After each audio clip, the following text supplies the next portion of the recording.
Olá, amigos de Carta Capital, sejam bem-vindos a mais um Manda no Zap, o programa dedicado à quixotesca missão de combater as fake news que se alastram por aí. Neste episódio falaremos sobre a torcida da mídia por um nome alternativo a Lula e Bolsonaro nas eleições de 2022. Vai vir mais coisa ruim por aí, tá? E pode me culpar à vontade, não tem problema não. Depois de numerosos balões de ensaio como Luciano Huck, Luiz Henrique Mandetta e até mesmo o comediante Danilo Gentili, vejam só o desespero, tá ficando feio o esforço da turma para fazer decolar a candidatura do ex-juiz Sérgio Moro. O site lavajatista Antagonista, por exemplo, está trabalhando com complexos cenários eleitorais que colocam o ex-juiz na dianteira da corrida presidencial. Lula livre? E nós aqui do Manda no Zap resolvemos radicalizar o uso deste método e chegamos à surpreendente constatação de que Cabo Daciolo é capaz de bater qualquer adversário em 2022. E eu creio que, para a honra e glória do Senhor Jesus, nós somos o próximo presidente da República. Acredite nisso, nós somos o próximo presidente da República. As coisas andam mesmo de pernas para o ar. Agora os jornalões estão preocupadíssimos com o discurso autoritário do ex-presidente Lula. Em uma entrevista para a mídia estrangeira, onde já se viu, ele se recusou a tecer comentários sobre o regime da Nicarágua. E como todos sabemos, lá é uma ditadura que prende adversários políticos às vésperas da eleição, muito diferente da robusta democracia brasileira que jamais permitiu esta infâmia, exceto nas eleições de 2018. E Bolsonaro, então, não se cansa de decepcionar os seus fiéis seguidores. Depois da fracassada intentona geriátrica de 7 de setembro, que deixou tudo como estava antes, o ex-capitão promoveu um Enem comunista e ainda se associou ao mensaleiro Valdemar Costa Neto, está filiado ao PL, vejam só. E do zap do tio Valdemar vem o alerta: os vacinados contra o novo coronavírus estão em perigo e precisam ser isolados do convívio social, precisam passar por uma longa quarentena. Pobre esclerosado tio Valdemar, ele realmente acredita que os não imunizados estão em maioria. Preparados para a nossa ópera bufa? Então retirem logo as crianças da sala, acomodem-se no sofá e reforcem a dose de antiácido que o programa já vai começar.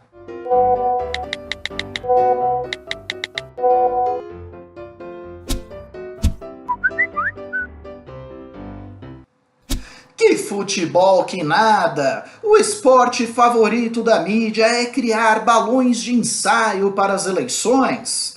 Em 2018, diante da dificuldade da candidatura Alckmin decolar, a turma testou o nome do ex-ministro do STF, Joaquim Barbosa, o relator do processo do Mensalão, e tentou emplacar ainda o nome do apresentador da TV Globo, Luciano Huck.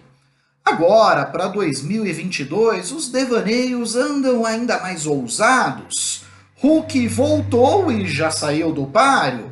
O ex-ministro Luiz Henrique Mandetta, incensado pela mídia quando rompeu com o governo no auge da pandemia do coronavírus, a turma chegou até a querer emplacar o comediante Danilo Gentili, o nome que o MBL testou em pesquisas eleitorais. Agora parece que está todo mundo unido na defesa desabrida pela campanha de Sérgio Moro, o juiz parcial da Lava Jato. Lavajatista raiz, o site Antagonista cometeu este desatino. Sem Lula e Bolsonaro, Moro vence em todos os cenários. Ah vá, sem as minhas dívidas eu tenho uma saúde financeira invejável. Sem todos os times da Série A e mais uns 12 da Série B, o Cruzeiro é líder inconteste do Brasileirão. E já que é para fazer torcida, por que a gente não pode excluir mais alguns nomes e atestar a liderança de Cabo Daciolo na corrida presidencial? Glória! Glória a Deus! Em campanha, a Folha de São Paulo e o Globo publicaram contundentes editoriais contra Lula por ele não ter se manifestado claramente contra a ditadura da Nicarágua, quando foi perguntado a respeito em entrevistas na Europa. Eu não posso julgar o que aconteceu na Nicarágua. No Brasil eu fui preso. No Brasil eu era considerado presidente da República eleito, eu fui preso. Fiquei 580 dias na cadeia para que o Bolsonaro fosse eleito presidente da República. Se o Daniel Ortega prendeu a oposição para não disputar a eleição como fizeram no Brasil contra mim, ele está totalmente errado. Nós temos que defender a autodeterminação dos povos. Sabe, eu não posso ficar torcendo. Por que a Angela Merkel pode ficar 16 anos no poder e Daniel Ortega não? E o agora candidato, o ex-juiz Sérgio Moro, aproveitou a bola levantada pela mídia. Fez questão de criticar o suposto apoio do petista a Daniel Ortega, que teria prendido opositores políticos às vésperas da eleição na Nicarágua. Ué. E o que foi que Moro fez com Lula em 2018? Eu acho que ele se esqueceu que todas as condenações contra Lula foram anuladas pelo Supremo Tribunal Federal, porque ele, Moro, foi considerado um juiz incompetente para analisar o caso e parcial desde o início da instrução penal. Mas Moro tem uma bela justificativa para ter feito o que fez. Dá uma olhada. O ex-presidente insistiu na sua candidatura em 2018 quando estava inelegível. E, no fundo, ele foi poupado de uma derrota, porque havia na memória das pessoas muito claro, não só esses modelos de corrupção do Partido dos Trabalhadores, ou pelo menos que surgiu no governo do Partido dos Trabalhadores, mas a grande recessão de 2014 e 2016. Nunca houve uma recessão tão grande assim na história do Brasil. As pessoas se esquecem. E as sementes dessa recessão foram plantadas durante o governo Lula. Não é uma maravilha? Moro fez esse favor para Lula, poupou o líder das pesquisas eleitorais de uma derrota certa nas eleições. Aliás, não é curiosa essa obsessão da mídia nativa com os regimes da Venezuela, de Cuba e da Nicarágua? Parece até que o Brasil deveria romper relações diplomáticas com esses países. E não é essa mesma turma que estava, até pouco tempo atrás, pedindo pelo amor de Deus para Bolsonaro parar de criar caso com a China, para que eles pudessem continuar mandando as vacinas para cá? Aliás, a turma do agronegócio também estava super preocupada. Afinal de contas, cerca de 1/3 de todas as exportações do agropop e do agrotech são para a China comunista, uma ditadura, vejam só. A verdade é que todo país tem a sua ditadura de estimação. Veja o caso dos Estados Unidos. Osama Bin Laden, o líder da rede Al-Qaeda, responsável pelos atentados de 11 de setembro de 2001, era um saudita. Ele financiou todos aqueles ataques com aviões nos Estados Unidos a partir de bancos da Arábia Saudita. Mas Bush resolveu bombardear o Afeganistão e o Iraque. Nem chegou perto de mandar qualquer bombazinha para a Arábia Saudita, e sabem por quê? O país sempre foi um aliado dos Estados Unidos, inclusive para o fornecimento de petróleo, um insumo estratégico.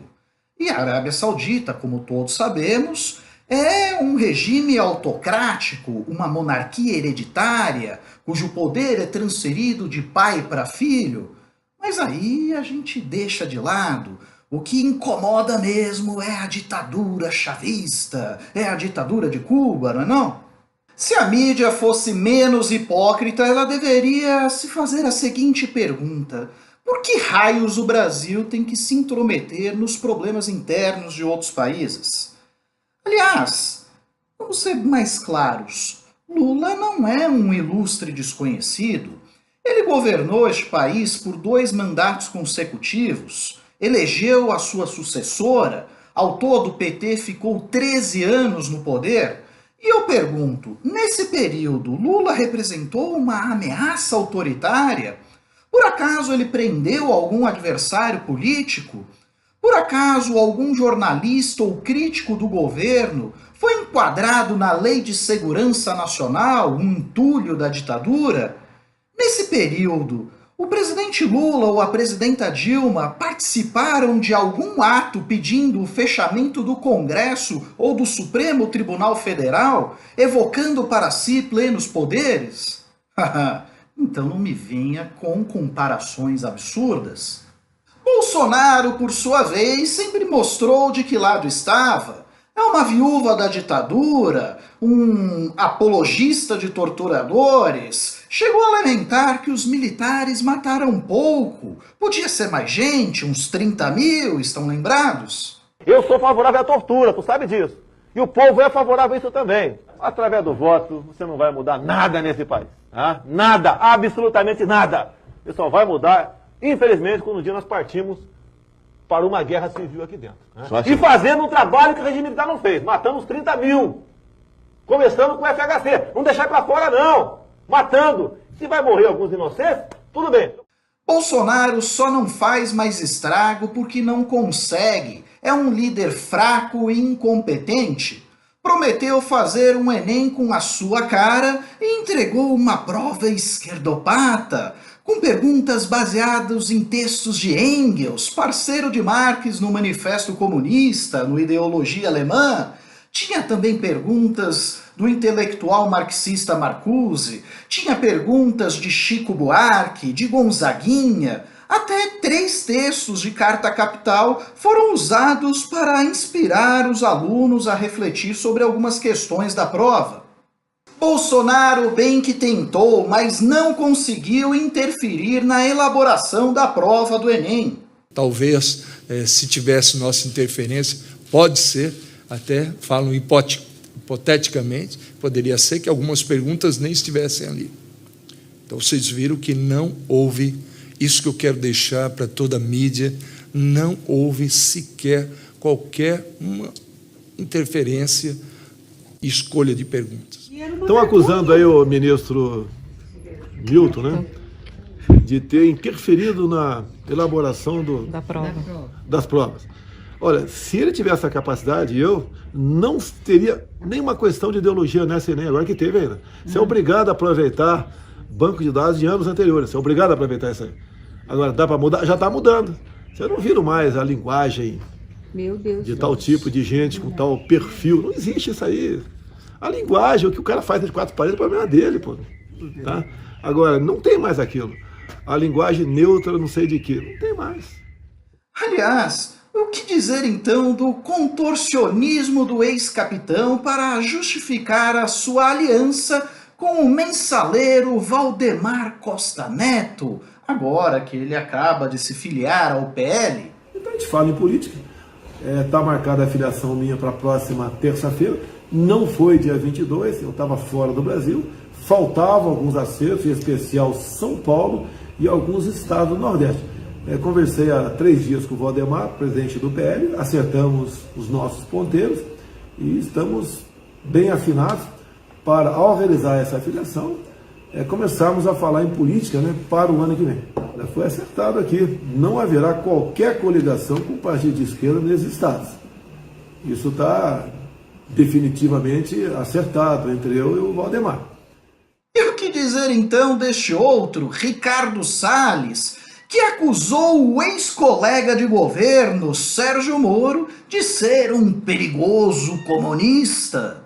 Com relação ao que a política é diferente do Sérgio Moro, é a política da dissimulação, né? Da traição. O cara aceitou ser político, aceitou ser ministro do Bolsonaro, sabendo que não tinha nada a ver com o governo, que ele é de esquerda, que ele é contra as armas, ele é a favor de droga, ele tem uma visão... O Moro é comunista, lógico que é comunista.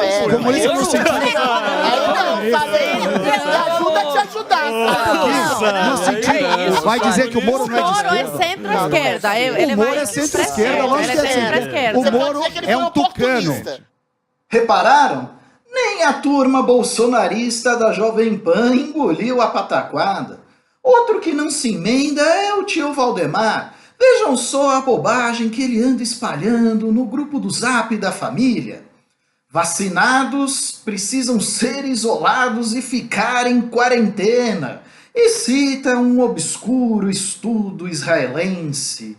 Fake news, bobagem já desmentida pelas agências de checagem, tio Valdemar. Além disso, ficaria um pouco difícil isolar todo mundo. Ao menos 76% dos brasileiros tomaram a primeira dose da vacina e 61% estão com a imunização completa. Se for isolar todo mundo, o senhor vai se sentir um tanto solitário, tio Valdemar. Bom, e no programa da semana passada, sobre a promessa do Enem com a cara de Bolsonaro, nós recebemos mais de 450 comentários. Selecionamos alguns deles para o quadro Best Hater Forever, especialmente dedicado aos fãs que adoram nos odiar.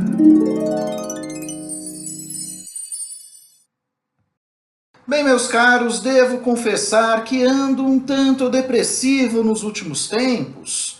Eu gostava muito de me divertir no meio da semana com os comentários deixados aqui pelaquela turma que segue um certo mito ou que gosta de cultuar bezerros de ouro na porta da Bolsa de Valores de São Paulo. Mas a turma anda meio sumida, silenciosa, não aparece mais por aqui. Antes de encerrar o quadro de forma precipitada, eu que estou aqui pedindo para eles voltarem, vou acabar lendo alguns comentários críticos de pessoas que estão longe, muito longe de serem haters. Na verdade, são agradáveis companhias que nós temos aqui toda semana. A Nauan Vilhena afirma: queria aparecer no Best Hater Forever, mas não tenho um gerador de carluchês, nem sei escrever insanidades repletas de erros de português para ter o meu espacinho garantido. Anauã, acredite em mim, há certos clubes que é melhor você não participar, nem mesmo passar na frente da porta. Esse espaço foi feito para aqueles que eu mencionei há pouco, aqueles que seguem um certo mito e gostam de cultuar bezerros de ouro. Você está longe disso, na verdade está sempre aqui dando um mínimo de dignidade e alto nível para os debates que tem na caixa de comentários. Já a Francelina ironiza aquela senhora de Bauru que estava preocupada com o plano do McDonald's para comunistizar o mundo. Diz ela: queremos banheiros separados nos aviões e nos ônibus de turismo, porque quem não concorda com a minha vontade é comunista. Risos, risos. Pois é, e o que mais me impressiona é que o tio Valdemar ainda não segregou os banheiros da casa dele para homens e mulheres. Deve ser um comunista enrustido, ou, como ele costuma dizer, uma melancia, verde oliva por fora, mas vermelhinho por dentro. Já o Vozes Esquecidas diz: você tem uma cara de comunista danada. Antes fosse só a cara, meu caro. Bom, pessoal, por hoje é só. Eu agradeço muito a audiência de todos. Se você gostou desse vídeo, curta, compartilhe, inscreva-se em nosso canal e, claro, assine Carta Capital. Há várias opções disponíveis, uma delas deve caber no seu bolso. Um forte abraço e até a próxima semana.